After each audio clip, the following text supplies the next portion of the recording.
ఎందుకంటే మా మెయిన్ ఇది మా బ్యాంక్ ఇది ఒక organisation and we don't want to tarnish our image bank.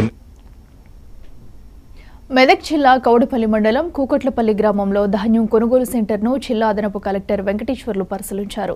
ధాన్యం కొనుగోలులో సరైన తేమ శాతం నమోదు చేయాలని, ధాన్యం కొనుగోలులో రైతులు ఎటువంటి అధైర్యపడొద్దని, రైతులకు అండగా ప్రభుత్వం ఉందని, ధాన్యం ప్రతి చివరి గింజ వరకు కొంటామన్నారు. జిల్లాలో ధాన్యం సేకరణ ఈ నెల ఆఖరి వరకు పూర్తి చేస్తామన్నారు. ధాన్యం కొనుగోలులో రవాణా కోసం ఇతర జిల్లాల నుంచి అదనపు వాహనాలు తెప్పించామని, అదనపు వాహనాలలో లోడింగ్ నడుస్తుందన్నారు. దళార్లను నమ్మొద్దని, కొనుగోలు కేంద్రంలో అన్ని సౌకర్యాలు కల్పించామన్నారు. ఈ కార్యక్రమంలో సిబ్బంది తదితరులు పాల్గొన్నారు.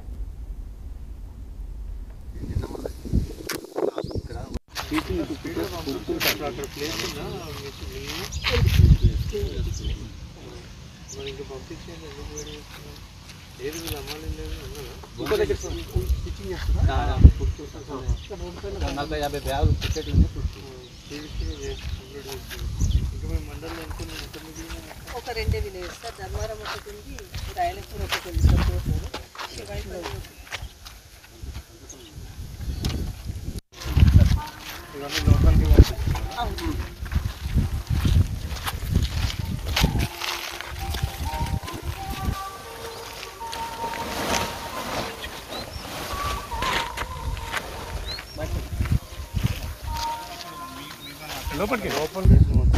రాయరాపూర్ ప్యాక్ సెంటర్కి ఇప్పుడు రావడం జరిగింది రామాయంపేట మండల్లో. సో ఆల్మోస్ట్ ఇంకొక 2 days అయితే ఇక్కడ కూడా మొత్తం టోటల్గా క్లియర్ అయిపోతుంది.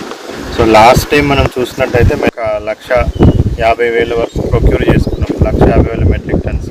బట్ ఈసారి చాలా రికార్డుగా మనము టోటల్గా ఇప్పుడు మన జిల్లా వ్యాప్తంగా కూడా ఈరోజు రిపోర్ట్ చూసుకుంటే 2,45,000 మెట్రిక్ టన్స్, అంటే ఆల్మోస్ట్ 80,000 మెట్రిక్ టన్స్ మనం లాస్ట్ టైం పోల్చుకుంటే ప్రొక్యూర్ చేసుకోవడం జరిగింది.